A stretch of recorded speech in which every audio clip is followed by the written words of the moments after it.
Welcome to our channel. Today, we're going to show you how to stream Paramount Plus on your Apple TV. If you're a fan of exclusive shows and movies, Paramount Plus is a must-have streaming service. The good news is, accessing it on your Apple TV is quick and easy. First, make sure your Apple TV is connected to the internet. Navigate to the App Store on your Apple TV and search for Paramount Plus. Once you find the app, click on the download button to install it on your device. After the installation is complete, open the Paramount Plus app on your Apple TV. You will be prompted to sign in or create an account.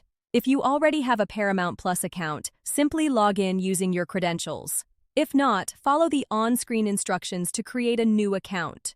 Once you're signed in, you'll have access to a wide range of content, including original series, blockbuster movies, and live sports. Browse through the menu to discover what's available and start streaming your favorite shows. If you encounter any issues with playback or streaming quality, make sure your internet connection is stable. You can also try restarting the app or your Apple TV to troubleshoot any technical issues.